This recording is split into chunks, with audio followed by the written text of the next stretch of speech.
Buenas noches, público oyente. Nuevamente bienvenidos a un programa más Prevención, Salud y Vida, transmitido cada 15 días los miércoles a las 20 horas, horas de Ecuador. Agradecemos el espacio brindado por Radio Online La Mirilla SC, creada con el objeto de servir y brindar información real y de calidad a sus seguidores. El día de hoy estaremos hablando sobre alimentación y deporte en el paciente bariátrico. Esta noche contamos con la presencia de profesionales de Ecuador y México con reconocimiento nacional e internacional en varias ramas de sus estudios. Dicho programa será dirigido por mi persona, el doctor Cristian Osvaldo Castillo Cabrera, especialista en cirugía general con alta especialidad en laparoscopía avanzada, cirugía bariátrica, cirugía robótica y mínima invasión, con múltiples diplomados en nutrición, nutrición bariátrica, obesidad, diabetes e investigación. Hoy tengo el gusto de contar con profesionales de muy alto nivel, muy grandes amigas, además, que nos hemos reunido para formar un equipo sólido, de calidad para el apoyo a pacientes que se encuentran en protocolos de cirugía bariátrica o cirugía para la pérdida de peso, así como pacientes que necesiten una guía para disminuir esas tallas de más en estos tiempos de pandemia. Les presento a la doctora. La doctora Tania es de Cuenca, Ecuador, es la presidenta actual de la Asociación Ecuatoriana de Nutrición Parenteral y Enteral Núcleo de la SUAY, Ecuador. Es además miembro fundador de la Sociedad de Médicos Especialistas en Nutrición de Ecuador.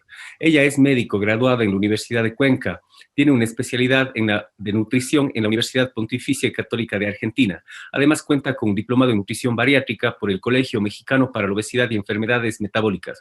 Cuenta también con muchas pasantías en México, como lo son en la Clínica de Obesidad y Trastornos de la Conducta Alimentaria del Instituto Nacional de Ciencias Médicas y Nutrición Salvador Subirán, además en la Clínica de la Obesidad del Hospital Rubén Leñeros y también en el Servicio de Nutrición del Hospital General de México. Estimada doctora Tania Carrera, buenas noches. Buenas noches con todos. Muchas gracias, doctor Castillo, por la invitación. Es un honor para mí estar con ustedes esta noche compartiendo con profesionales de tan alto nivel y con amigos muy queridos también. Les dejo el contacto de la doctora Tania Carrera. Ella atiende en Cuenca, Ecuador, en la clínica Santa Ana, Torre 2, consultorio 203. Les doy el número de teléfono de la doctora Tania Carrera. Es 099-84-70-38-78.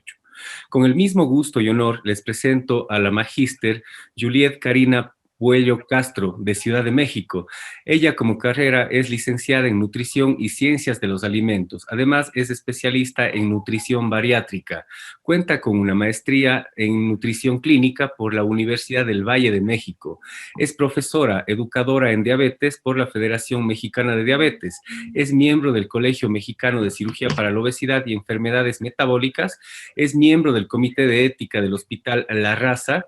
Es miembro del Consejo Directivo del Colegio Mexicano de Nutriólogos. Estimada magíster Juliet Karina Puello Castro, buenas noches. ¿Qué tal, doctor Castillo? Muy buenas noches. Agradezco la invitación y a Tania porque tuve el honor de conocerla acá en México. Y pues, adelante, doctor.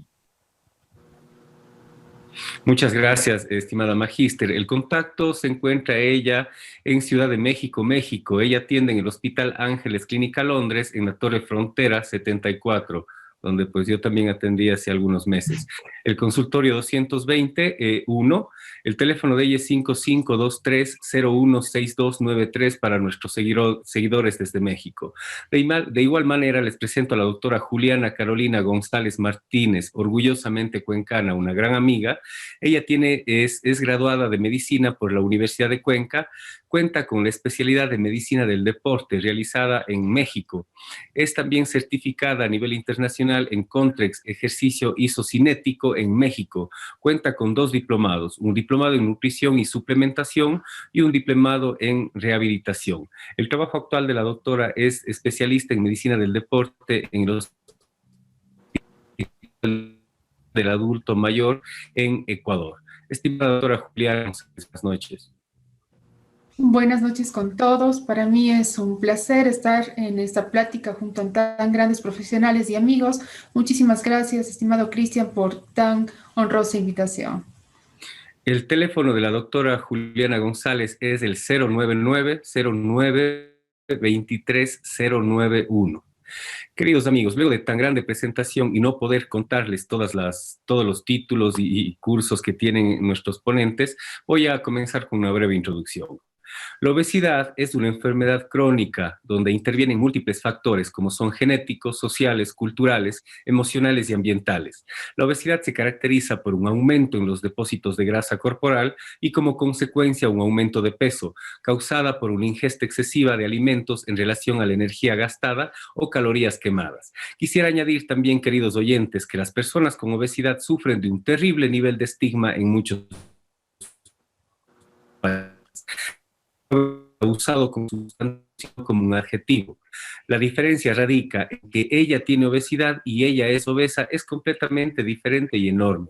Las personas creen que la obesidad es algún tipo de falta de voluntad o desgano, por lo que es de suma urgencia comprender que la obesidad es una enfermedad y un factor de riesgo y no una falla personal. Quiero comentarles también que un programa de cirugía bariátrica representa un nuevo comienzo para muchos pacientes, ya que es el conjunto de acciones dirigidas para manejar a pacientes con sobrepeso u obesidad que son candidatos a cirugía para la pérdida de peso o cirugía bariátrica. Esto implica poner atención y analizar los procesos previos, como la selección, la evaluación y la preparación hasta llegar a la cirugía y el acompañamiento correcto luego de la cirugía. Para ello es necesario un tratamiento multidisciplinario que incluye, además del cirujano bariatra, al nutriólogo, al deportólogo, al psicólogo, al psiquiatra, al médico internista, al endocrinólogo, al cardiólogo y al neumólogo, dependiendo del tipo de enfermedades que tenga el paciente. Todos ellos son el sostén terapéutico, el acompañamiento durante el proceso de preparación para la cirugía, así como para el seguimiento a largo plazo. Todos estos pasos previos son la clave para el éxito de una buena cirugía bariátrica. La mayoría de las personas creen que disminuyendo la capacidad de su estómago, el éxito de la operación está asegurada. Esto no es así, debido a que las personas no logran controlar su ansiedad al comer y no realizan cambios en sus hábitos alimenticios y hábitos de ejercicio diario. En este contexto, el trabajo multidisciplinario es fundamental. Con el control y apoyo de todo el equipo multidisciplinario, las posibilidades de mantener un peso adecuado a lo que es lo deseado aumenta significativamente. Todos estos pasos previos son la clave para la bariátrica o cirugía para la pérdida de peso. Tan grande presentación a nuestros ponentes, vamos a empezar con el debate y la mesa de diálogo presentada para el día de hoy para ustedes. La primera pregunta para la doctora Tania es: ¿qué importancia tiene el nutriólogo y el deportólogo antes y después de una cirugía bariátrica o cirugía para la pérdida de peso? Doctora Tania. Bueno, tal cual usted lo decía, doctor Castillo, el paciente obeso no es solamente obeso porque tenga malos hábitos. Siempre se debe considerar que la obesidad es multifactorial. Se debe a varios factores, a la confluencia de varios factores. Y de esa manera también debemos contemplar el tratamiento multidisciplinariamente. Necesitamos un equipo de profesionales en salud expertos que puedan ayudarle al paciente a perder el peso que necesita. Y dentro de este grupo de profesionales está el equipo de nutrición, el nutriólogo, el nutricionista, bueno, y también el deportólogo, ¿no? Que ya la doctora Juliana nos hablará un poco más de esto. ¿Por qué es importante? El paciente tiene que comprender que si va a ser sometido a cirugía bariátrica, tiene que entrar a quirófano en las mejores condiciones posibles. Esto implica que el paciente se discipline en ciertos hábitos, pueda perder un poco de peso previo a la cirugía. Además, se disminuye también el hígado graso con ciertos planes alimenticios que se les puede brindar a los pacientes previo a que entren a quirófano. El anestesiólogo también pues necesita que el paciente tenga mejor capacidad pulmonar, por lo tanto una pérdida de peso de aproximadamente el 10% del exceso viene bastante bien para estos pacientes. Entonces, no es solamente cuestión de la cirugía. Previo a esto, el nutriólogo, el nutricionista tiene que evaluar al paciente, hacer un análisis completo de su historia nutricional, de sus hábitos, probablemente deficiencias inclusive que puedan existir y tratar de corregirlas durante este periodo previo, dando unas dietas específicas. De la misma forma, unos días previos a la cirugía, pues también tendrá que intervenir para que el intestino esté lo suficientemente preparado y listo para la cirugía. Y posteriormente a la intervención, pues también es importante el equipo, ya que el paciente necesita una dieta especial para los días posteriores, que va a ir cambiando en sus consistencias y con volúmenes muy reducidos. Además, que necesita probablemente suplementación con vitaminas, minerales, oligoelementos y ciertos macronutrientes que el paciente va a necesitar. Entonces, el conocimiento del nutriólogo previo a la cirugía y el seguimiento posterior son indispensables en el caso de estos pacientes. Creería que la doctora Juliana nos puede dar una mano también hablando de la importancia de su especialidad en el equipo multidisciplinario. Claro que sí, querida magíster Juliana Puello Castro, por favor, ¿qué nos puede ayudar, orientar respecto a la pregunta realizada? Efectivamente, concuerdo totalmente con la doctora Tania. De hecho, también es muy importante conocer los hábitos y patrones alimenticios que existen en cada país, ya que cada familia y cada individuo pues ya viene condicionado. Ciertos gustos, ciertos hábitos, buenos o malos, no dejan de ser hábitos. Entonces nosotros como nutricionistas o como nutriólogos tenemos las suficientes herramientas para poder apoyar a nuestro paciente. Lamentablemente el paciente ya viene como con cierta predisposición con nosotros como nutriólogos, porque es otro nutriólogo más. Ahora, ¿qué me va a decir? Otra vez. Entonces, como que ya viene bastante negativo. Entonces, también nuestra función es ser bastante empáticos con la finalidad de ver que la nutrición es importante, no nada más es la típica o tradicional dieta, sino es importante para nutrir al paciente. Hay que recordar que este tratamiento es quirúrgico. Como se modifica anatómicamente el sistema digestivo, hay que también tratar de que el paciente nos entienda y sepa que vamos en contracorriente. Lo vamos a desnutrir, después lo vamos a renutrir. Entonces, es importante también ver que antes, durante y después la nutrición es básica. Paciente con sobrepeso y obesidad viene desnutrido, con sobrepeso y obesidad, pero desnutrido. Entonces, también hay que ver cómo viene ese paciente. Lo mismo pasa en el tema de la actividad física. De la noche a la mañana empezar ejercicio, pues pasa lo mismo con la nutrición. Va a ser un poquito complicado. Pero la nutrición es básica y sobre todo a largo plazo. Vamos a encontrar con deficiencias nutricionales, que lo iremos viendo poco a poco durante las consultas, e ir sensibilizando al paciente del por qué el equipo es tan importante, ¿no? Porque la obesidad, como lo acaban de mencionar, tanto usted, doctor Castillo, como la doctora, es multifactorial. Sí, y yo quisiera añadir aún más, estimada magíster Juliet, que muchas de las veces los nutriólogos, cuando no tienen esta especialidad o no tienen el conocimiento en una nutrición bariátrica, nos ha pasado en México que empiezan los pacientes a tender a engordar. O sea, la alimentación de una nutrióloga que no se ha preparado en nutrición bariátrica no es igual a una nutrióloga que tiene preparación o algún adiestramiento en cirugía bariátrica. Es de suma importancia. Yo como cirujano he visto muchos casos acerca de este tipo de problemas. Y como bien dice la magíster Juliet, pues obviamente los pacientes con sobrepeso u obesidad son pacientes desnutridos. Tenemos que ver el perfil vitamínico y en mi caso como cirujano bariatra a mí sí me gusta y me interesa mucho llevar incluso hasta multivitamínicos preconducta quirúrgica para llevarle con el objetivo de llevar al paciente a su mejor estado el momento de la cirugía. Recordemos que un paciente con sobrepeso u obesidad es un paciente enfermo que cualquier momento en el procedimiento puede darnos problemas. Estimada doctora Juliana González, ¿cuál es la importancia del deportólogo antes y después de la cirugía bariátrica? Bueno, Cristian, el médico del deporte es un pilar fundamental tanto antes como después de la cirugía bariátrica. Esto siempre va de la mano, vamos en conjunto con la parte de nutrición, ¿no? Para acompañar al paciente en todo este trayecto para lograr el éxito del paciente. Los niveles de actividad física previa a la cirugía se van a relacionar también con el éxito en la pérdida de peso y con los niveles de actividad física post cirugía del paciente. El objetivo de nosotros es evaluar los niveles de actividad física, el comportamiento sedentario del paciente para poder desarrollar una intervención y planes de tratamiento, como nos decía la magíster Juliet, a largo plazo, orientados a favorecer la baja y la mantención de peso en esta población. La importancia de nosotros radica en determinar la capacidad respiratoria del paciente, que nos permite prescribir el ejercicio. Como siempre yo he mencionado, el ejercicio se prescribe al igual que cualquier otro tipo de receta. Y lo que hacemos es evaluar esta respuesta al entrenamiento, por lo que un paciente que es candidato para cirugía bariátrica debe realizar ejercicio físico incluso previo a la cirugía, para nosotros tener como un margen para el cual nosotros vamos a prescribir el ejercicio. Más o menos los pacientes pueden perder desde un 2.5 a un 8% de su peso corporal con un periodo de ejercicio de unas 12 semanas previas a la cirugía bariátrica. Entonces, es importante siempre esta valoración previa, unos 2-3 meses antes o 4 meses antes del paciente que se va a someter a esta cirugía y obviamente luego de la cirugía bariátrica. Perfecto, nos ha quedado muy clara esta pregunta. Como segundo punto, doctora Tania Carrera, ¿cómo es la evaluación nutricional y médico-deportiva en el paciente bariátrico? ¿Cómo ustedes hacen la evaluación nutricional para este tipo de pacientes?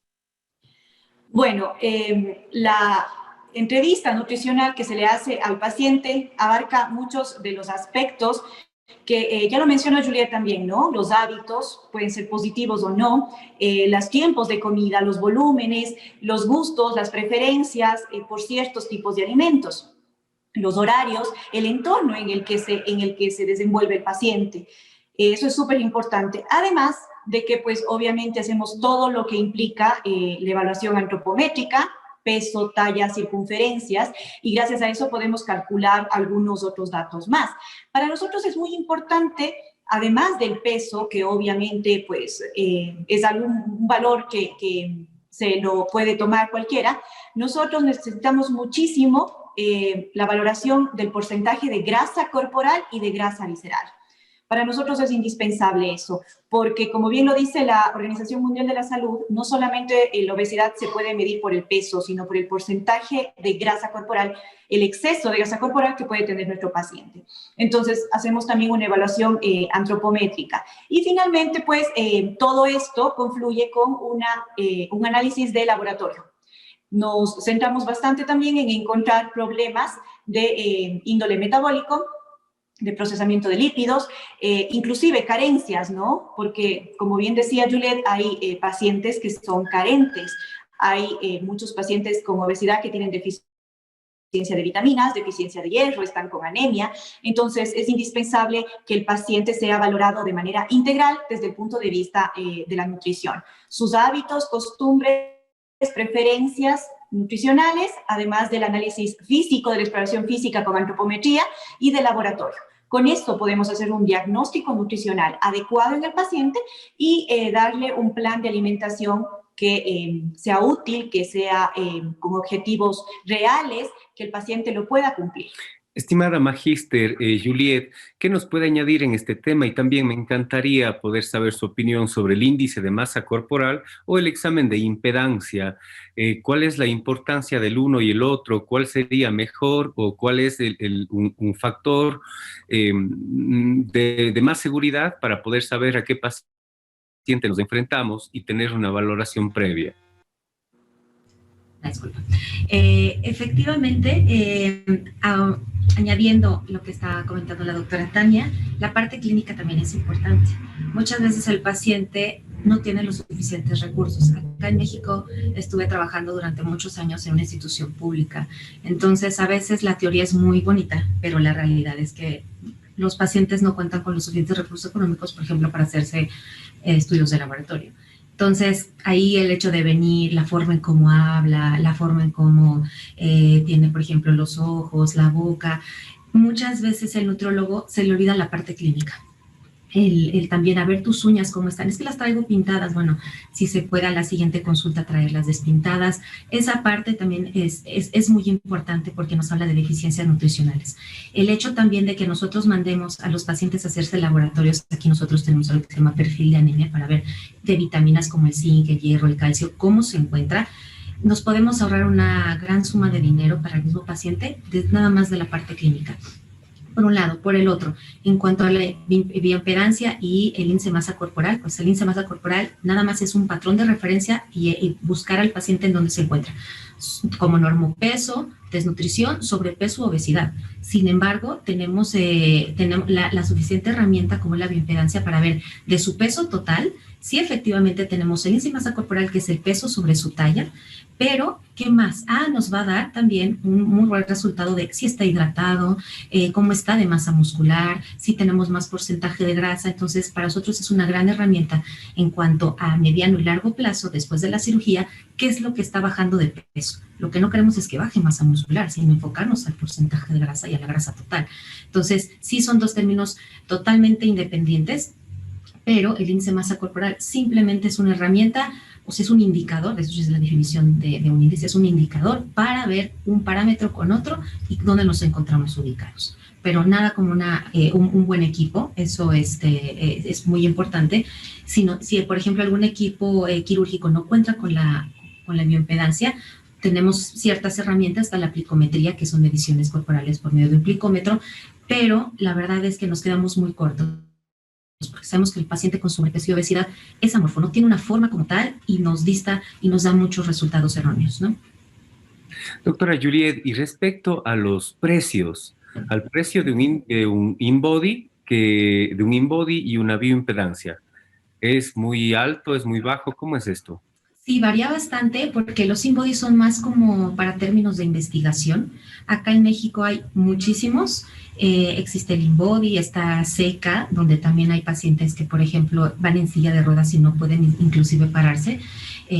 Miden hasta la silla de ruedas, o sea, paran la silla de ruedas, hacen la diferencia para ver el peso, por ejemplo, real del paciente y en lo que es la bioimpedancia, ¿no?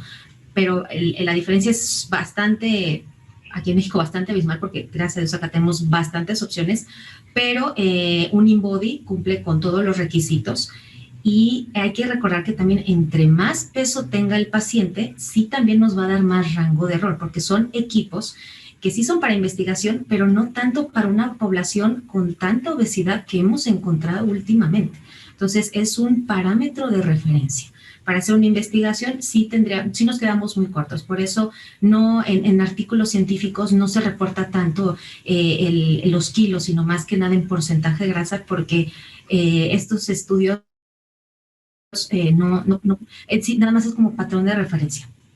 Sí, no sé si me doy a entender o no, pero entre más sobrepeso tenga el paciente, claro, va a tener más porcentaje de agua porque es equivalente al volumen del paciente, ¿no? Por ejemplo. Perfecto. Doctora Juliana González, la misma pregunta. ¿Cómo es la evolución de médico deportivo en el paciente bariátrico? Bueno, en la evaluación médico-deportiva nosotros nos enfocamos un poquito más a la parte cardiovascular, a la parte cardiorrespiratoria, a la parte muscular. Entonces, la metodología que más utilizamos nosotros es la evaluación directa del consumo máximo de oxígeno, que es la cantidad máxima de oxígeno que el organismo puede absorber, transportar y consumir en un tiempo determinado. Entonces, esto lo hacemos mediante una ergoespirometría, utilizamos protocolos escalonados que van de 5 a 12 minutos, es decir, que van a ser ascendentes. También realizamos evaluaciones indirectas con protocolos de Astran, con protocolos de Bruce, dependiendo el tipo de paciente y las comorbilidades que éste tenga. La evaluación de los niveles de actividad física también la medimos y esta la realizamos con el conteo de pasos o podómetro en los pacientes y además mediante cuestionarios que se realizan en medicina deportiva. En base a estas mediciones se puede categorizar al paciente como activo o inactivo. Además se realizan exámenes complementarios para ver cómo está la parte muscular. Nosotros pedimos sobre todo el CPK, radiografías para ver cómo está la parte articular, cómo está sobre todo rodillas y caderas, ver si no hay algún tipo de artrosis, si el paciente en la evaluación médico-deportiva no tiene algún tipo de dolor, algún trigger point, alguna lesión que le impida hacer el ejercicio físico. Entonces, acorde a lo que nosotros valoramos en este tipo de pacientes, lo que buscamos es que el paciente no tenga lesiones y que tenga esa adherencia al tratamiento, que realice ejercicio físico. Entonces, nuestro objetivo es entregar una estimación del VO2 máximo, que es el consumo máximo de oxígeno, y con esto vamos a dar parámetros de carga interna o carga externa para la prescripción del ejercicio. Muchísimas gracias, doctora Juliana. Magíster Juliet, ¿debo hacer dieta antes de operarme? ¿Cuál es su importancia? ¿Qué tiempo toma? Okay. Por supuesto que es súper importante hacer llamémosle plan de alimentación. Dieta está como un poquito satanizada. Estos pacientes que por lo regular vienen con nosotros y como normativa ya la cirugía bariátrica es ya el último tratamiento. O sea, el paciente ya pasó por todos los tratamientos para bajar de peso, medicamentos, dietas autoimpuestas, entre otros. Entonces, el paciente, como hemos comentado al principio, ya viene con cierta desnutrición y también con cierto rechazo a determinados puntos, ¿no? Entonces, el hecho de dar una dieta prequirúrgica, ya estamos preparando al paciente, número 1, para nutrirlo, número 2, para la cirugía, o sea que se dar la dieta cetogénica o alta en proteínas también, o alta en grasa con proteínas, justamente para una correcta cicatrización y que el cirujano, en este caso, al momento de que opere, tenga la mejor visibilidad posible para que no haya ninguna alteración ni mucho menos complicación. Entonces, entre más porcentaje de peso llegue a bajar el paciente mucho mejor, más nutrido va a llegar y sobre todo después de la cirugía va a tener una pronta recuperación. Bueno, junto con la doctora Juliana que comenta, rehabilitación es súper importante, ¿no? Nada más como dato cultural, aquí en México, con los pacientes que estuve trabajando, hicimos un estudio de la vitamina D. No es de que esté de moda por el tema del COVID, para nada, junto con otras colegas también de Sudamérica que llegamos a hacer. El porcentaje de población con deficiencia de vitamina D, no nada más con obesidad, normopeso, sobrepeso y obesidad, es del 80% de esta deficiencia. ¿Qué quiere decir? Que algo está pasando. El paciente sí come de vitamina D, y al ser una vitamina D estamos hablando de una vitamina liposoluble, pero el sobrepeso, lo que es el adipocito, que es la célula de la grasa, secuestra esta absorción de vitamina D. Entonces, por ahí vamos a obtener también una gran respuesta de cómo está llegando nuestro paciente. Por eso al momento también de que llega a bajar de peso a largo plazo, le duele la espalda, me duelen las articulaciones, porque sí tiene mucho que ver como el tiempo del exceso de peso que llevó durante muchísimos años, pero también ese huesito está descalcificado y está desnutrido. Si no tenemos al sellador del calcio, que es la vitamina D, estamos también consumiendo mucho calcio que no se está fijando y además nos está provocando litosis. También estamos encontrando muchos pacientes con litos.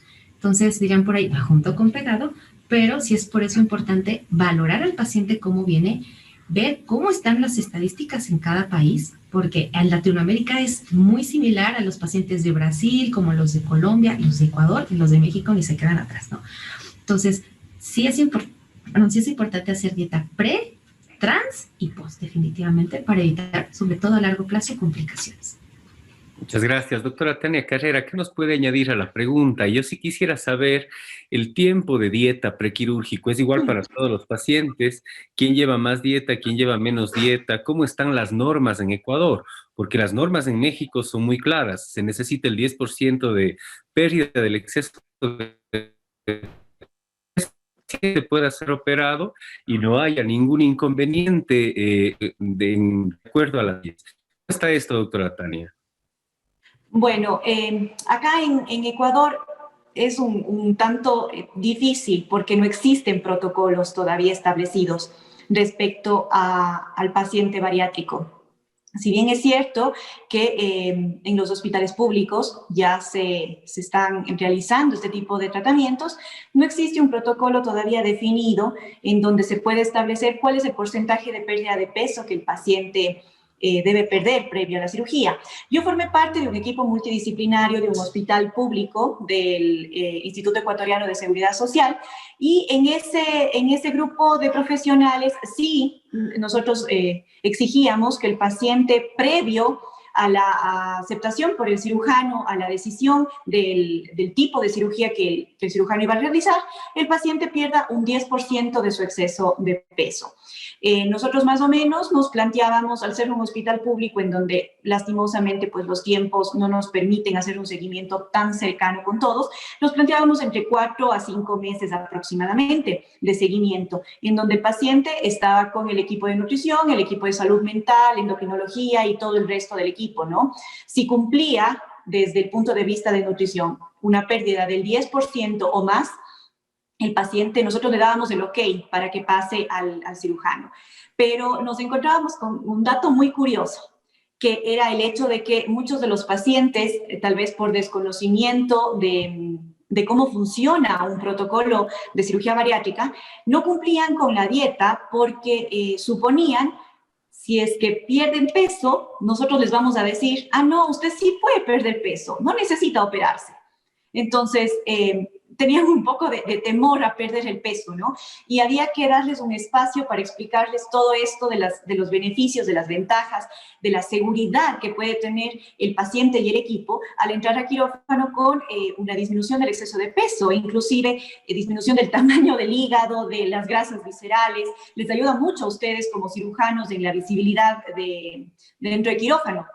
Entonces, había que explicar esta situación, pero lastimosamente no existe, como digo, protocolos. Eso a nivel público, pero a nivel privado la cosa se maneja bastante diferente, bastante diferente. Muchos cirujanos de manera muy responsable sí están dirigiendo a los pacientes hacia el equipo multidisciplinario para una evaluación previa a entrar a quirófano, para que tengan toda la orientación, se les explique de manera detallada, porque hay muchos pacientes que desconocen lo previo y lo posterior, y se encuentran con dificultades después, ¿no? Lo más común es, a mí no me dijeron que yo tenía que suplementarme, que tenía que consumir proteínas, que tenía que consumir multivitamínicos, y se manejan solos. Entonces, es muy importante que esto ya se lo empiece a hacer como un protocolo, tanto público como privado, porque realmente los pacientes del servicio privado tan solo van, se operan y después quedan un poco a la deriva. Entonces, ya cuando ha pasado un tiempito de la cirugía, empiezan a tener complicaciones, dificultades, la más común, no bajo de peso, que era lo que mencioné hace un momento, o dificultades desde la parte de ellos estética, pues, ¿no? Porque empiezan a verse que la piel se les está colgando, que se están quedando sin pelo, y eso es lo que les impulsa a buscar al equipo, cuando en realidad el equipo debía estar presente desde antes de la cirugía y acompañarle en el proceso posterior también. Sí, doctora, estoy muy de acuerdo con usted y también algo que los pacientes en su caso dicen que pues si bajo de peso, sí puedo seguir bajando de peso y ya no me van a operar. Mucha experiencia hemos tenido en México que algunos dicen, pero si me va a operar, ¿para qué quiere que baje de peso? Son dos caras diferentes de la moneda. Y también sí quisiera llamar la atención a todo lo que usted acaba de decir este momento. No todas las personas pueden operar cirugía bariátrica. Capaz muchos cirujanos pueden decir que es muy fácil. Para muchos cirujanos hábiles capaz se les parece fácil, pero no es solo eso. Es el éxito de un procedimiento es poder tratar las complicaciones en el desafortunado tiempo que pasen y más que nada poder guiar al paciente, porque el cirujano es como la cabeza de todo el equipo para poder guiar antes y después al paciente. El éxito de una cirugía bariátrica, amigos, no es bajarle de peso, porque yo sé que le voy a bajar de peso al paciente hasta un año, año y medio, que es la luna de miel de la cirugía bariátrica. El éxito de un proceso es llevar un equipo multidisciplinario de excelencia con profesionales formados en cirugía bariátrica, como es el caso del tema de hoy, nutriólogos, bariatras de alta calidad, deportólogos que nos ayudan a que el seguimiento sea óptimo y que la pérdida de peso se mantenga, no solo hasta el año y medio que es de la acción de la cirugía bariátrica, sino 10 años y toda la vida si es posible. Doctora Juliana González, ¿cómo adherir a un paciente a un programa de ejercicio? Bueno, indudablemente a todos estos pacientes intervenidos en cirugía bariátrica se les recomienda, y todos los médicos o los cirujanos lo que hacen es, si se realiza la cirugía y haga ejercicio. Sin embargo, poco se sabe de esta adherencia, como lo mencionaba la doctora Tania, del ejercicio. En el 2015 se hizo una publicación de un artículo donde se concluyó que las desobediencias más frecuentes concernen a los 6 a los 12 meses post cirugía, por lo que es importante que el paciente tenga este equipo multidisciplinario previo, durante y post de una manera a largo plazo.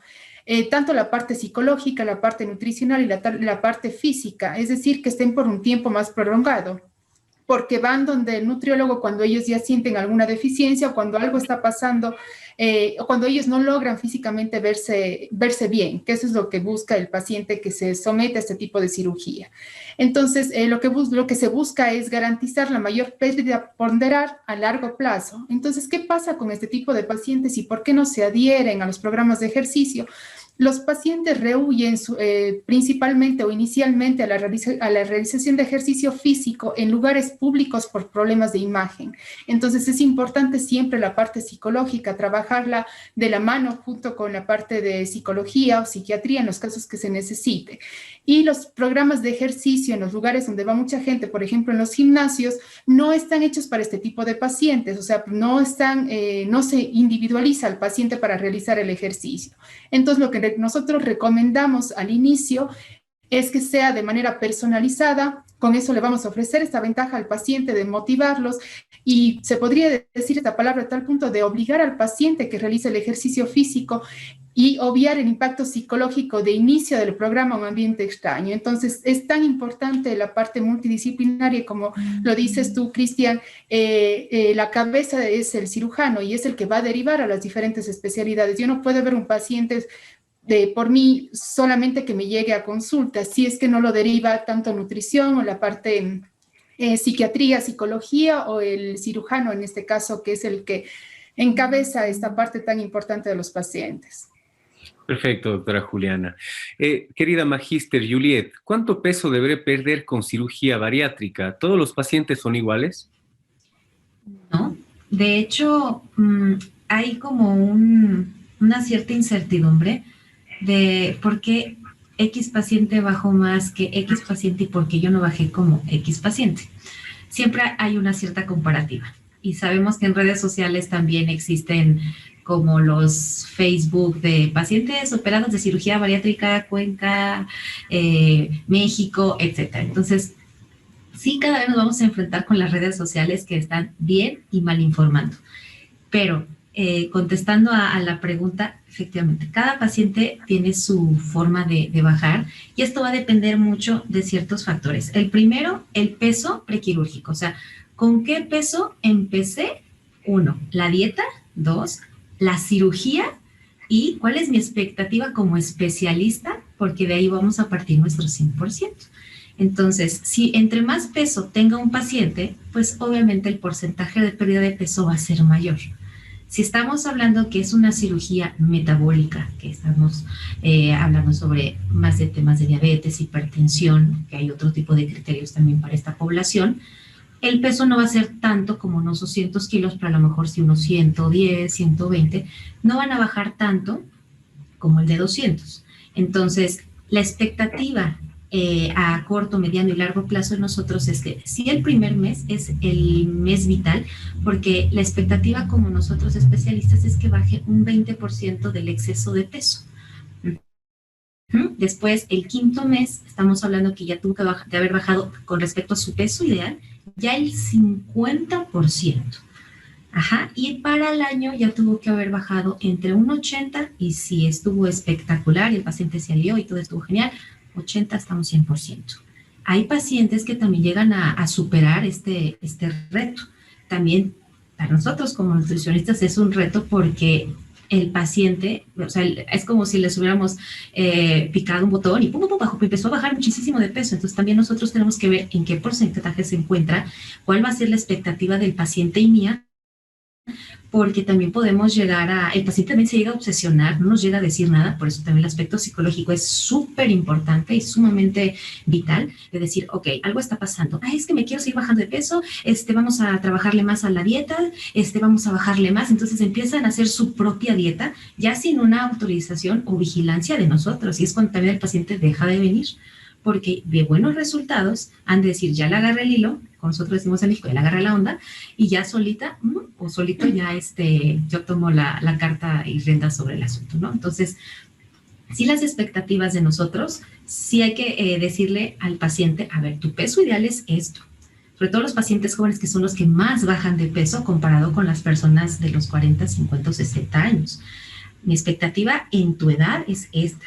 Puede ser que llegues a bajar más o menos, eso va a depender mucho de cómo vaya tu evolución, pero sí hay que tener en cuenta que sí las expectativas de nosotros las tiene que considerar el paciente y que el peso ideal lo tiene que manejar tanto el cirujano como el psicólogo, como el, por ejemplo, Liliana, que es la parte deportiva, como el psiquiatra también, porque muchas veces con que le digamos un peso diferente al paciente, Es que la nutricionista me dijo un peso y usted, doctor, me dijo otro. Ahí ya nos metemos en nosotros como equipo con muchísima discrepancia. Entonces, aquí, ¿quién le hago? ¿No? Entonces, sí, el peso ideal va a ser importante y también manejar un rango de peso.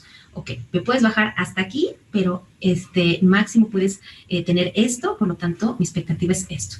¿Por qué? Porque hay que recordar que el paciente también viene con ciertas enfermedades patológicas, sobre todo endocrinológicas. Entonces, ahí piensan que el hecho de bajar de peso, ya me operé, suspenden medicamentos como la levotiroxina, entre otros, que eso sí es bajo supervisión médica. Entonces, sí está reforzando en cada consulta y con cada especialista lo que vemos de un área a otra.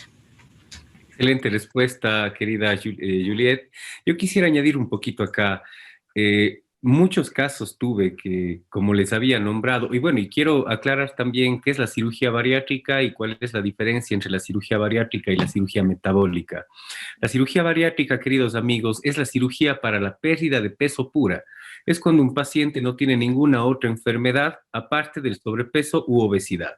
Y la cirugía metabólica es cuando se sobreañade al sobrepeso u obesidad enfermedades, ya sea como la diabetes, como la hipertensión y cualquier patología que está asociada a la obesidad. Esas son las diferencias de las dos cirugías. También quisiera añadir y quiero resaltar lo que les había dicho, el periodo de luna de miel. El paciente que es posoperado de cirugía bariátrica tiene que aprovechar al máximo ese año y medio de luna de miel que les ofrece la cirugía bariátrica.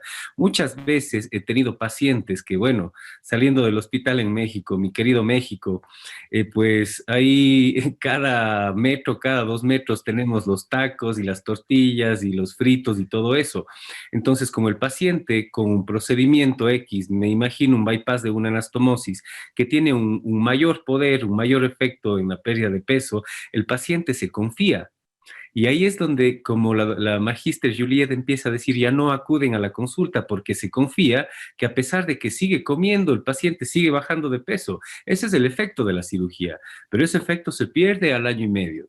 Ese efecto y de esa luna de miel empieza a desaparecer. Entonces, ojo, el periodo de luna de miel es donde en vez de comer más para satisfacer a veces, muchas de las veces, ansias, es para llenarle de expectativas y más fuerza a la pérdida de peso. Y así prolongamos más con la ayuda del equipo multidisciplinario la pérdida de peso mantenida.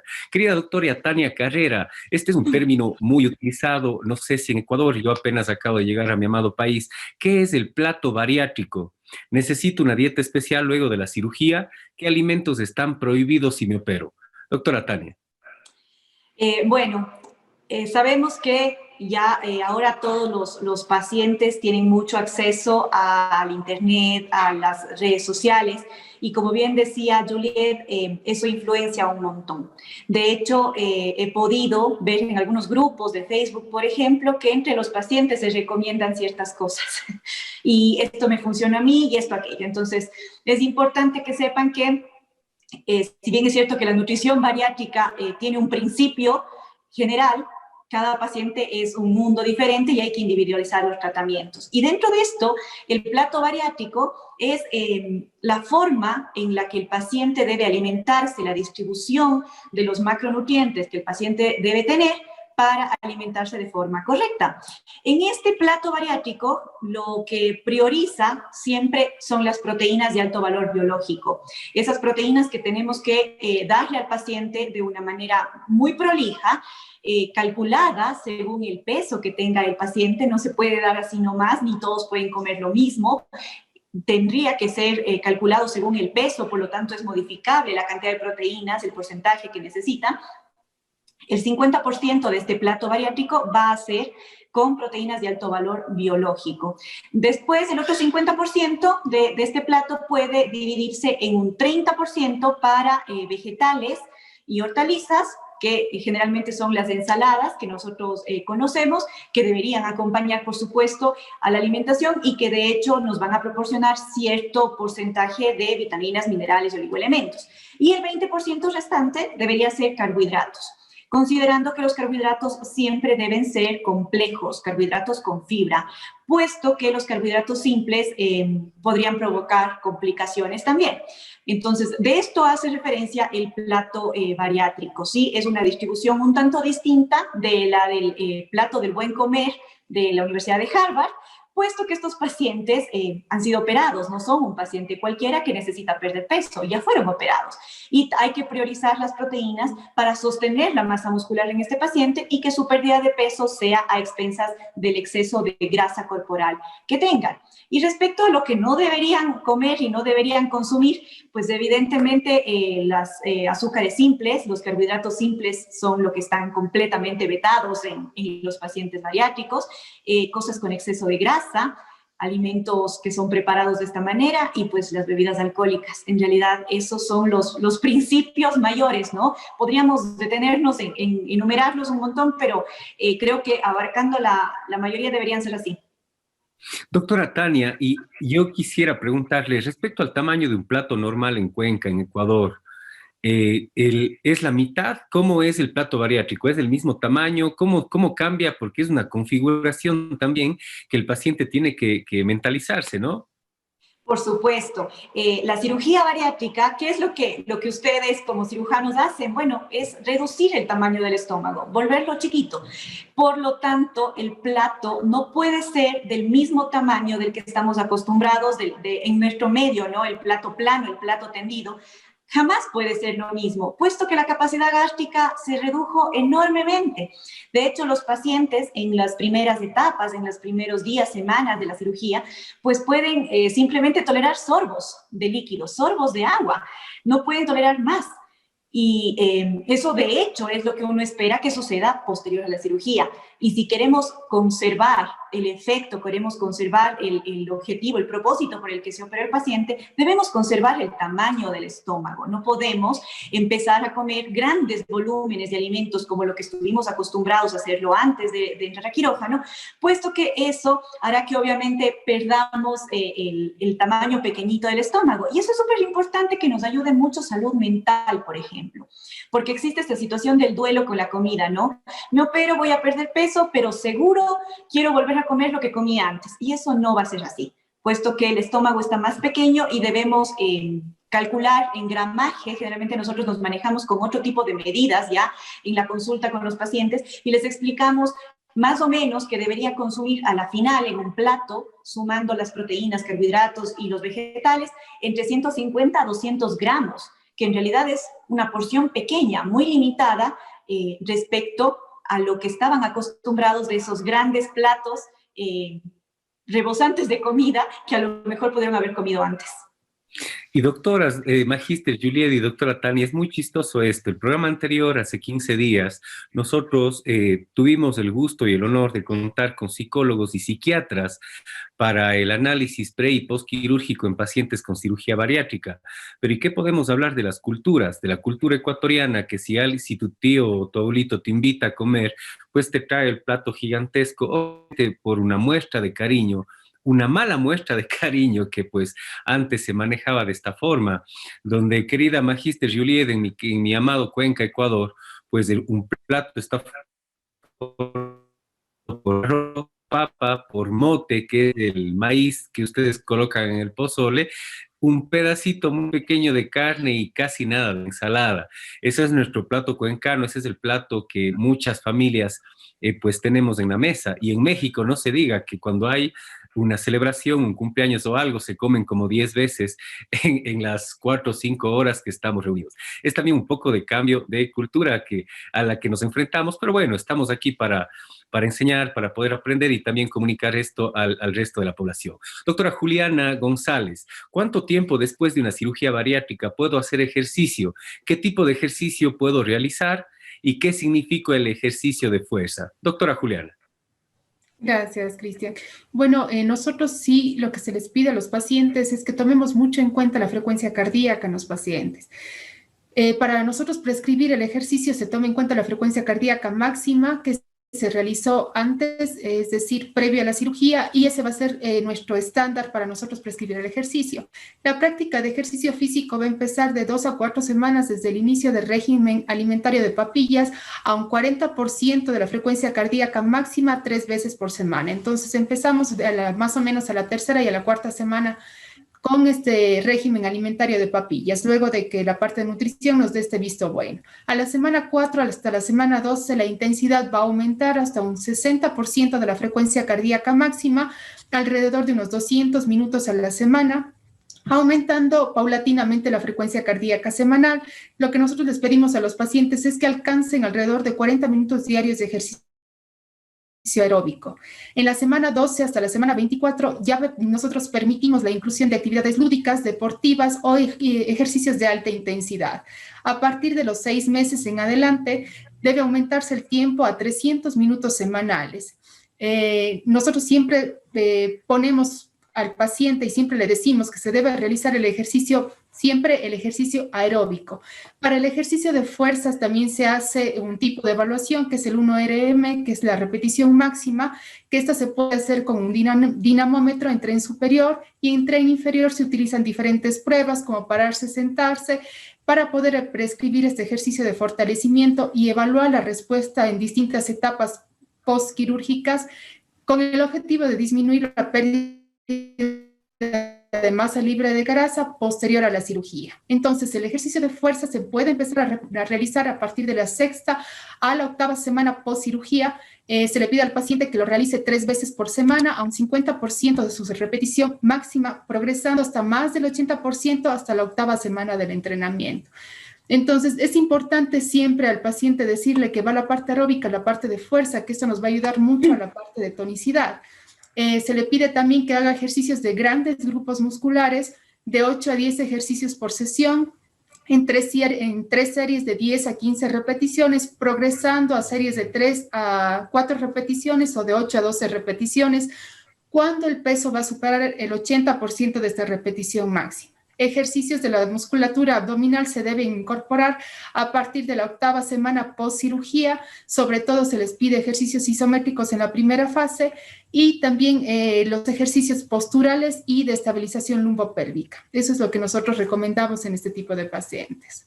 Doctora Juliana, entonces nos quedamos. No escuché bien, ¿el ejercicio aeróbico desde qué mes o desde qué día luego de una cirugía? El ejercicio aeróbico desde la 2ª semana, cuando nutrición nos dé el visto bueno, que empiezan ellos con la parte de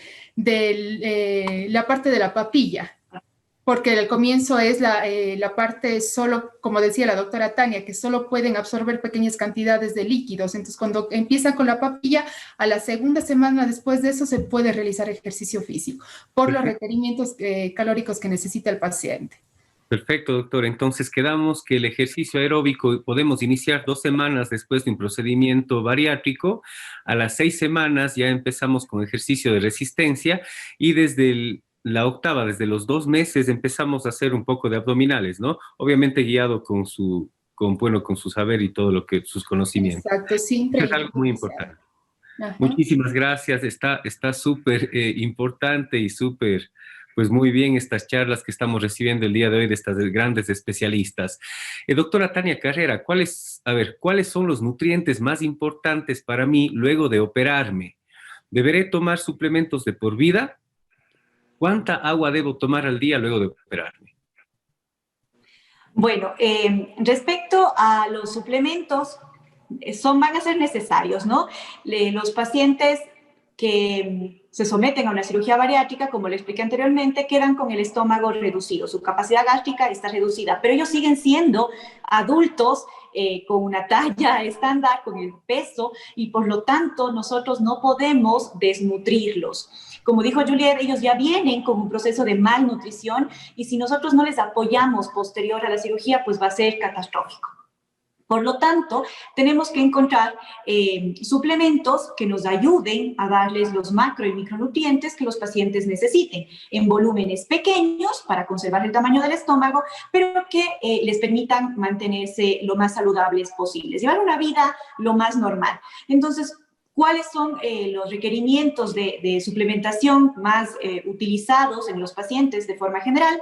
Pues los suplementos de proteínas, que eso es indispensable, multivitamínicos, porque se ha visto muchas veces deficiencias de vitaminas del complejo B, la B1, B2, B6, B12 también, pues por el factor intrínseco, que en la cirugía gástrica está obviamente alterado, vitamina C, vitamina D, como explicó también Juliet, porque las deficiencias no solamente se dan post cirugía, sino ya vienen con una deficiencia anterior de vitamina D, y algunos oligoelementos. El zinc, por ejemplo, súper importante en el asunto de la pérdida del pelo, de la caída del pelo. Hay que suplementar con zinc a los pacientes. Minerales como el hierro, el calcio, siempre tienen que estar presentes. Entonces, existen multivitamínicos que ya fueron diseñados para pacientes bariátricos. No todos van a tener acceso a estos porque podrían ser algo costosos, pero siempre tenemos que estar vigilando al paciente cómo están sus niveles de estos micronutrientes para ir suplementando, ¿no? La gran mayoría de los pacientes van a necesitar cierto tipo de suplementos mínimos durante largo tiempo. La gran mayoría se pueden estabilizar con su alimentación y es importante hacerle seguimientos posteriores, porque no se puede decir hasta tal fecha usted va a tomar tal o cual cosa. Todo va a depender del paciente, de cómo esté absorbiendo, del tipo de la cirugía, ya que no todas las cirugías son iguales. Hay algunas que son solamente restrictivas y otras que son mal absortivas, es decir, precisamente buscan que no, una dificultad en la absorción de en ciertos sitios anatómicos que también perjudicarían la absorción de micronutrientes. Entonces, todo va a depender mucho también del tipo de cirugía para yo suplementar a mi paciente. Y respecto a los líquidos, el paciente tiene que hidratarse. La gran mayoría de rehospitalizaciones en los pacientes postbariátricos de días de la cirugía son los pacientes deshidratados, ya que como no pueden consumir grandes volúmenes juntos de líquidos, sino por sorbos, los pacientes dejan de tomar líquidos, se deshidratan con mucha facilidad, pueden tener vómitos, inclusive algunas veces diarreas y se pueden deshidratar. Como estos pacientes no fueron entrenados previamente, no se les explicó la importancia de una hidratación correcta durante los primeros días, estos pacientes sufren problemas de deshidratación, hay un desequilibrio hidroelectrolítico y como no se les puede reponer las pérdidas por boca, porque no son capaces de tolerar grandes volúmenes, inevitablemente hay que utilizar la vía parenteral, hay que canalizarles con soluciones para reponer la hidratación. Entonces, la hidratación es algo vital en estos pacientes que tenemos que explicarles siempre. El agua no puede dejar de estar en sus vidas de ahora en adelante. Siempre a sorbos en volúmenes pequeños, pero durante todo el día. Perfecto, doctora, muchísimas gracias. Magíster Juliet, ¿cada cuánto debo visitar a mi nutriólogo? Bueno, no hay como tal una recomendación y eso va a depender mucho, sí, del equipo, de los recursos económicos, entre otros. Sin embargo, sí es importante que el paciente no se da de alta. Eso sí es un hecho, porque luego llegan a preguntar, bueno, y ya, ¿cuándo es mi última consulta? No hay última consulta, o sea, esto sigue porque el paciente, como hemos comentado, se confía, porque a la larga, si no se cubren, sobre todo en un bypass gástrico, la suplementación, llegan a haber complicaciones, como había comentado la doctora Tania, e inclusive internamiento, si pasar multivitamínicos, bueno, o MBI, multivitamínico intravenoso, ¿no? Pero lo que es el primer mes, sí, la recomendación es que vayan, si se puede, 2 veces al mes para ver cómo andamos, si no hay ciertas dudas, todo es nuevo, es que me siento así, me siento asado, no me cabe, tomé un trago muy grande, se me atoró. Entonces, el primer mes, si es posible, 2 veces en ese mes, adelante. 1 vez al mes hasta el 6º mes, después al año y ya después podemos ir a lo mejor sensibilizando un poquito esas consultas. Pero sí, el primer mes es vital, 1 vez al mes por 1 año, ya después cada 3 meses dependiendo, pero sí, otra de las cosas importantes es que nosotros también tenemos la obligación de checar sus estudios de laboratorio. Entonces, una de las consultas principales en nutrición que nosotros vemos es su cita junto con sus laboratorios, que es al primer mes, al tercero, al 6º, al 9º, al año y medio y a los 2 años. Entonces, Como resumen, esos serían los meses más vitales y más importantes para que nuestro paciente acuda con nosotros, y sobre todo porque llega a haber ciertas preguntas e incertidumbres de se me está cayendo el cabello, la piel se me está resecando mucho, me siento un poquito débil, entre otros, porque también hay mujeres que presentan mucho sangrado al momento de que menstruan, y esa también es una fuga, por ejemplo, de hierro. Entonces sí hay que conocer muy bien a nuestra paciente, a ver quién se le da una consulta un poco más seguido comparado con otras. Perfecto, muchísimas gracias. Han sido respuestas muy claras, muy nítidas. Doctora Juliana, de igual forma, ¿cada cuánto debo visitar a mi deportólogo? Si mi alimentación es reducida, ¿tendré fuerza para realizar ejercicio físico? Doctora Juliana. Gracias, Cristian. Bueno, al igual que Juliet nos comentó, depende mucho de cada paciente, ¿no? Nosotros lo que hacemos es que el paciente post cirugía bariátrica debería realizar su primera consulta a partir de la segunda semana, que es donde nosotros empezamos a prescribir el ejercicio. Luego sería la cuarta semana, a la sexta, a la octava, a la 12, a los 9 meses y a los 12 meses. Y como dice Juliet, debería ser un paciente que no tenga una consulta final, ¿no? Sino que siga con el médico en el trayecto de toda su evolución, para que mantenga y sobre todo alcance su objetivo, que luego del año y medio va a ser la tonificación y disminuir ese porcentaje de grasa o de resto que quedó luego de la cirugía bariátrica. Si es que la alimentación se reduce, ¿va a tener fuerza para realizar el ejercicio físico? Sí. O sea, por eso es tan importante hacer este plan con nutrición. Si se hace un conteo de calorías y la valoración previa junto con el plan de ejercicio, es decir, nutrición y el médico del deporte, no tiene por qué disminuir esa fuerza para realizar el ejercicio. Por eso se hace todo un plan previo a la cirugía y luego de la cirugía. Entonces, si se necesita algún aporte extra de calorías por aumento de ejercicio físico, esto se lo establece junto con nutrición para que no haya este bajón en el paciente. Entonces, si un paciente está bien llevado, va a tener fuerza y ánimo para realizar cualquier tipo de ejercicio. Entonces, es realmente un mito que si reduzco mi alimentación, voy a perder esa fuerza, ¿no? Porque la parte de suplementación o en todo lo que hace nutrición nos va a dar ese aporte extra que se necesita para el ejercicio. Perfecto, queridos amigas y amigas, tenemos muchas preguntas, muchas llamadas también en las diferentes redes sociales de La Mirilla. Sin antes quisiera decirles que nuestros ponentes, la doctora Tania Carrera, atienden la Clínica Santa Ana, Torre 2, Consultorio 203. Su teléfono es el 099-84703878 en Cuenca, Ecuador. La magíster Juliet Puella Castro está en Ciudad de México, en el Hospital Ángeles Clínica Londres, en la Torre Frontera 74, el consultorio 321. Su teléfono es el 5523016293. De igual forma, la doctora Juliana González Martínez, médico deportólogo, atiende en Cuenca, Ecuador, en el contacto 0923-691. Con el permiso de ustedes, queridos ponentes y queridos amigos, damos espacio a las preguntas de nuestros radioescuchas. Estimados doctores, ¿por qué se me está cayendo el pelo y mis uñas están muy delicadas, se rompen con facilidad? ¿Quién me puede ayudar con esta pregunta? Okay. Es un tema muy, muy común. De hecho, pasa muy frecuente en el mes 3. Ya los pacientes vienen como coachados de, híjole, bueno, es una expresión de México, vengo casi programada de que se me va a caer el cabello, ¿no? Voy a usar peluca, o sea, nada por el otro lado del mundo, el paciente no va a utilizar peluca, pero estamos yendo contracorriente. En nutrición nosotros tenemos un término de que desnutrición es, si el paciente baja en 6 meses un 10%, ya se considera desnutrición. Y si habíamos comentado que el paciente al primer mes está bajando un 20%, el paciente estamos yendo a una desnutrición, en este caso controlada. Entonces, lo que es la caída de cabello tiene que ver con micro y macro nutrimentos. Hablamos de proteína, hablamos de zinc, hablamos de biotina, hablamos de selenio y también parte del porcentaje de grasa. Hay que recordar que también esto es un folículo adiposo es grasa. Si el paciente también baja porcentaje de grasa, claro que no nada más es la grasa visceral y ni la grasa subcutánea, o sea, también es la grasa del cuero cabelludo. Entonces, claro que tiene más tendencia a desprenderse.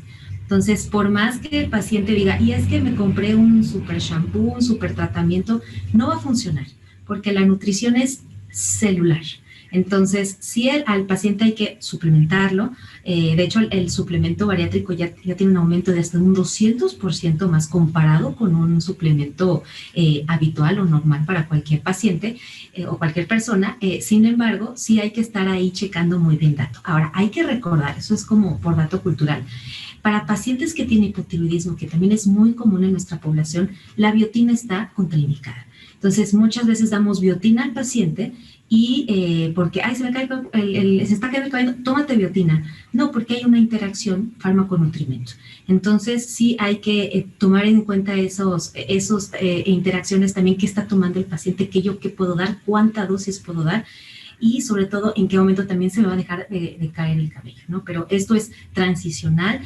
La mayoría de los pacientes les pasa. Sí se ha visto una tendencia mayor en antecedentes de alopecia o que la familia no tenga tanto cabello. Sí se ve un poquito más marcado, pero vuelve a crecer el cabello después del mes 6 sin mayores inconvenientes. Muchísimas gracias, querida Magíster. Una pregunta para la doctora Juliana González. ¿Cómo me ayuda el ejercicio cuando bajo de peso y me sobra la piel? ¿Qué ejercicios me recomienda? Bueno, la mejora de esta capacidad aeróbica y especialmente la quema de grasa requieren mínimo 40 minutos de ejercicio diario a una intensidad moderada, es decir, a un 60 o un 75% de nuestra frecuencia cardíaca máxima. Los ejercicios de musculación también han demostrado ser muy eficaces, no solo para aumentar la masa magra, sino que también han visto que da lugar a esta utilización de ácidos grasos provenientes de tejido adiposo en la fase de post-ejercicio. Pasar de la obesidad a esta zona saludable, perdiendo volumen y kilogramos, es posible, pero mucha gente se encuentra con este problema de la piel sobrante después de adelgazar, sobre todo en zonas como abdomen, brazos y glúteos. Entonces, las 3 recomendaciones que yo les doy es la tonificación, es decir, el ejercicio con ejercicio de fuerza, hidratación y la alimentación.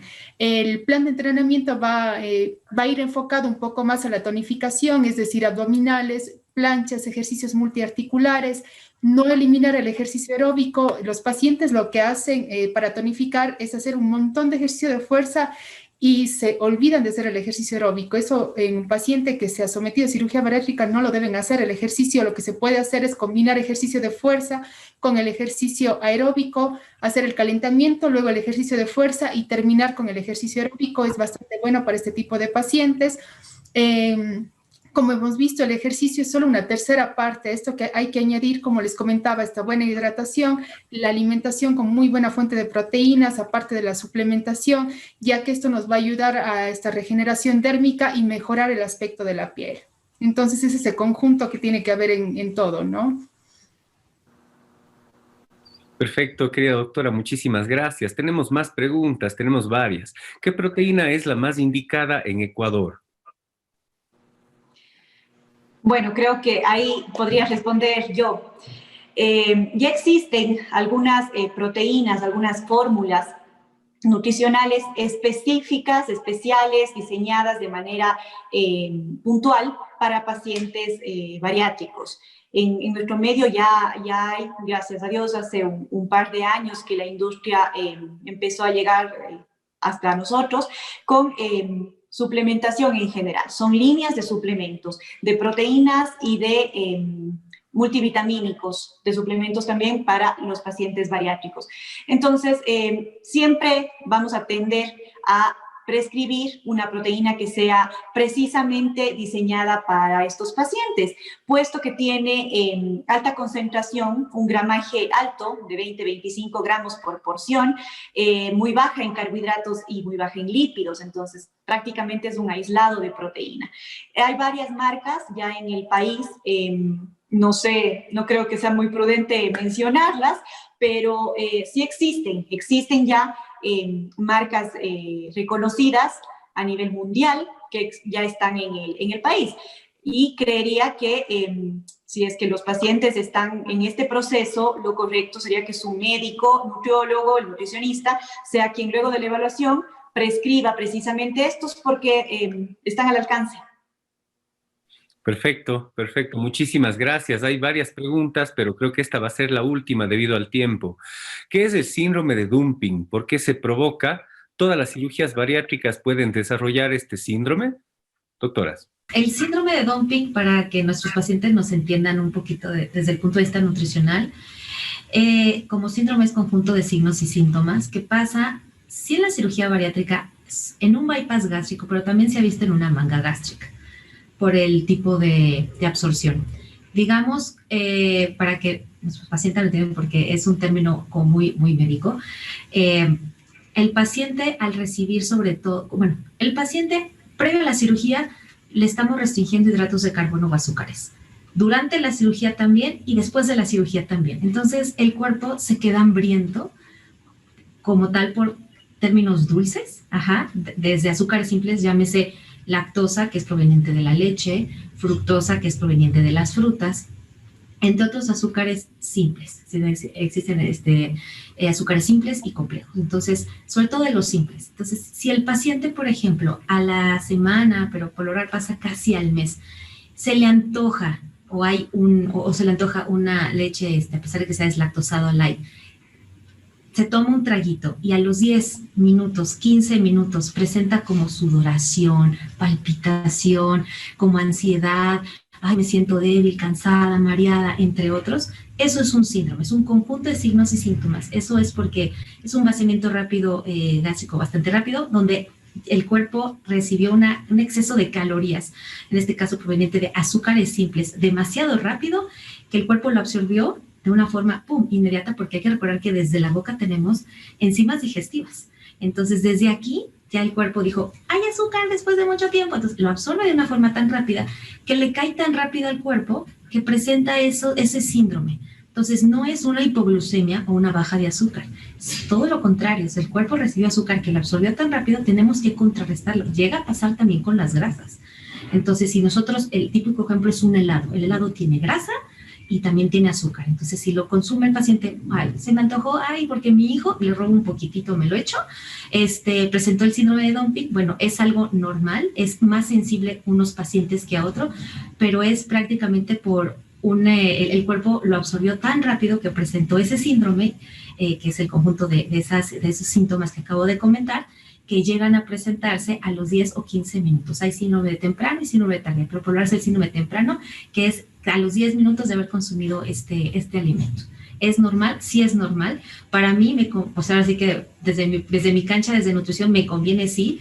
¿Por qué? Porque al paciente lo tengo más controlado para que no se le antojen alimentos dulces. Perfecto, muchísimas gracias. Resaltamos la importancia de colaborar con un equipo multidisciplinario que facilitará a los pacientes cumplir con los objetivos marcados, mejorar su calidad de vida y mantener la pérdida de peso lograda a lo largo del tiempo tras una cirugía exitosa. Estimados amigos y amigas, agradezco nuevamente su tiempo a los ponentes y a los radioescuchas. Esperamos que la información brindada se comparta y genere un impacto de conciencia en todos los sectores. Los gobiernos, los servicios de salud públicos y los seguros privados no se dan cuenta aún que el sobrepeso y la obesidad son el origen de la mayoría de enfermedades severas de la población y sus complicaciones y sus tratamientos diarios superan los costos hasta 25 veces un protocolo para la cirugía bariátrica metabólica o cirugía para la pérdida de peso. Es necesaria una adecuada selección de profesionales certificados, reconocidos por el CENESID. Esto evitará en gran medida complicaciones en todos los escenarios posibles. Nuevamente quiero dejarles los contactos de la doctora Tania Carrera Aguirre en Cuenca, Ecuador, en la Clínica Santa Ana, Torre 2, Consultorio 203. Su teléfono es el 099-84703878. De la Magíster Juliet Poelio Castro en Ciudad de México, en el Hospital Ángeles Clínica Londres, en la Torre Frontera 74, consultorio 321. Su teléfono es el 5523-016293. A nuestra deportóloga, la doctora Juliana González Martínez, en Cuenca, Ecuador, su número de contacto es el 099-0923-691. Les dejo una imagen con los contactos de nuestros especialistas. Un saludo muy afectuoso y muchísimas gracias por su atención. La Mirilla S llega gracias al auspicio de Tinto, Arte Libre, un emprendimiento cuencano que nace con la idea de inmortalizar a nuestras amadas mascotas. Ofrecemos hermosos cojines, llaveros, colección propia inspirada en animales y personajes. Tinto, Arte Libre. Encuéntranos en Facebook e Instagram como @tinto.artelibre. Johnny Shapiro, Personal Trainer. Elige un plan de entrenamiento integral. Con una sola hora al día, tú podrás notar grandes resultados. Rocket Q, tu solución tecnológica completa. Te ofrecemos publicidad y marketing digital, diseño y desarrollo de aplicaciones y página web, diseño y desarrollo de aplicaciones móviles, optimización web, mantenimiento de hardware y software, soporte y seguridad empresarial, creación de imagen corporativa. Trabajamos con planes mensuales o anuales. Rocket Q, tu solución tecnológica.